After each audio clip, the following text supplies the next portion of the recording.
Hello, welcome to Cavalcade of Food. I'm Ralph, this time in front of the camera at Kevin's insistence. Hey, and it's Kevin. I'm holding the camera this time. And you'll get to hear him loud and clear. Oh, yeah. well, why are you in front of the camera? Kevin suggested that we do a version of Pita Chips that I make, and I'm not real scientific in my proportions and stuff, but we're going to give it a try and see what you think, because I think Kevin's been making them based on my recipe too. So anyway, we're going to give it a go. It starts with taking your pita bread, which we are fortunate enough to have some of the freshest and best here in Dearborn, Michigan, where we are right now. And we have the whole wheat pita, which is a little healthier. This is a very healthy snack. But you could definitely use a regular pita. Yeah, and I take two at a time just to save time, and it is so soft you could easily cut two.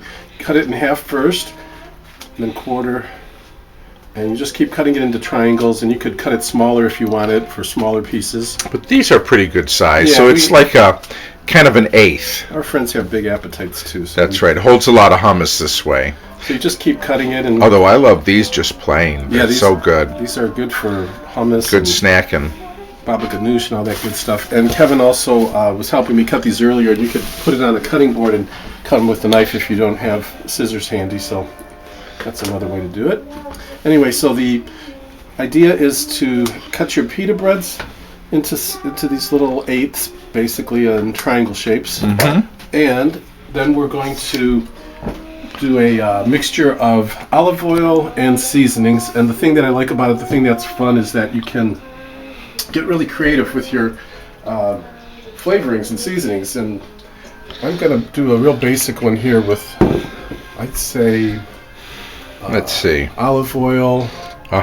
And Worcestershire sauce. It's probably about maybe a quarter of a cup. More Worcestershire than olive oil, so it's probably a 2 to 1. 2 to 1 ratio, yeah. So 2 parts Worcestershire and 1 part olive oil. Yeah, and like I said, I'm not real scientific. I just kind of eyeball it. What else are you putting in? This is a seasoned salt. You just give it a good couple of shakes of that. Now, this is steak seasoning salt, which I'm not using. I just wanted to show people that that's one of the creative alternatives. Because it has a lot of stuff in it. Yeah, and you could get crazy and have some hot spices. And what is that you just put in? This is just some onion powder, and this is some garlic powder. Okay, so basically use whatever seasonings you like. And of course, salt and pepper.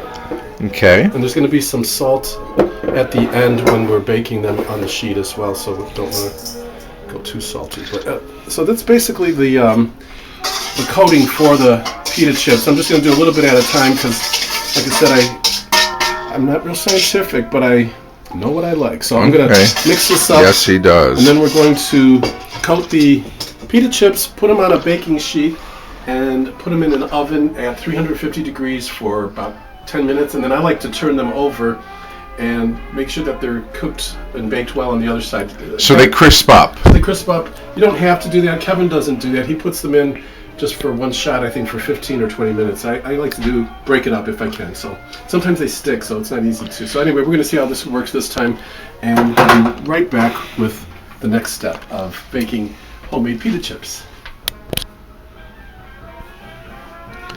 Okay, look at those. So those have been coated and sprinkled with some sea salt. Okay. And I just want to show folks how you coat these up. Yeah. So you just put them in there. Yeah, just do a couple at a time, and you don't want them to be too soggy or saturated. But in the interest of efficiency, you can do a couple at a time. And, let's see here. Kind of. If I can get the camera in there. Kind of mix them in and even wipe them down on each other a little bit. I've even done it where I put them in a big plastic sandwich bag or freezer bag. Okay. If you don't want to get too messy, but you just got to keep your hands clean, wash them up, and then get in there. It's kind of like finger painting. Yeah, well, it's appropriate finger painting because Ralph is an artist, an artiste. No, I feel like I'm very. Your creativity comes out when you cook because you don't do it in a conventional way. You know, you're not big on measuring or what. You just kind of what looks good, what feels good, what tastes good, and you kind of go with it. That's why I was a little intimidated. So you're very creative with your cooking always. Kevin asked me to to be in front of the camera this time. I thought, well, I'm not really used to that because I don't ever make anything the same way twice. No, well, that's true, but I mean, you vary it up always because you always like to try something new. So I guess it is the artist in me. Yeah, I like to try different flavors and different techniques. For doing things. So, but this is one that people seem to like. So I'm happy yeah, to share people it. do. And we have by the way, we have a hummus video that we did a while ago. If you search Cavalcade of Food for hummus, you'll pull up the hummus recipe, which we made this morning. We made the hummus, and to go with these chips. And these chips are going to go with it. Hummus is a lot of fun to make too. It love is. making hummus. I love making pesto. I love making things where you can get very creative with the ingredients and yet still try to stay kind of true to a certain. So, how many do you put on a sheet pan here? Well, I kind of one layer. I'm going to take a couple out because I did put too many. I just got a little carried away. You don't want to have them covering each other too much so that they. You want to so they'll crisp up. Yeah, they want to crisp up, and if you, I have done it before where I've layered them a little much, and okay, it gets a little harder. So we're going to put these two. We're going to give this a sprinkle with salt. Salt. Kevin's got a here. I got a clean hand, so I'm going to take. This is kosher salt, and Ralph likes to just put a sprinkling of it. Yeah, not too much, just enough. That's good. Okay. Because they can be too salty, and then we'll pop them in the oven. So the oven's at 350 degrees. We're going to put these trays. Look at you. You're doing it all. I'm multitasking. All right, well, okay. Well, I know because your hands were dirty, so I wanted to. There we go. Right. Okay. So like about 10-15 minutes, I guess. I'm going to check them after 10 at 350, and that's when, if they're not sticking to the pan, I will turn them over.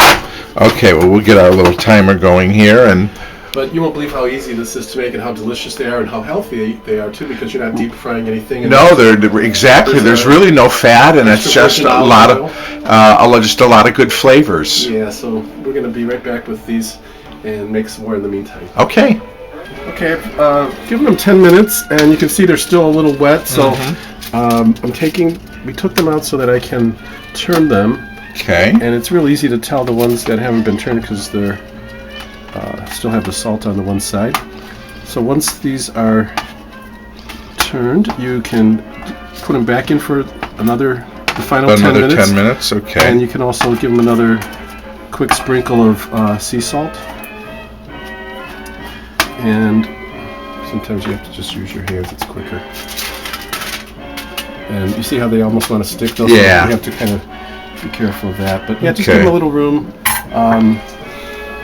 Quick sprinkle. Like I said, you don't want to do too much, and a lot of the salt will fall off, but just do that. Okay, and then put them back in for another 10.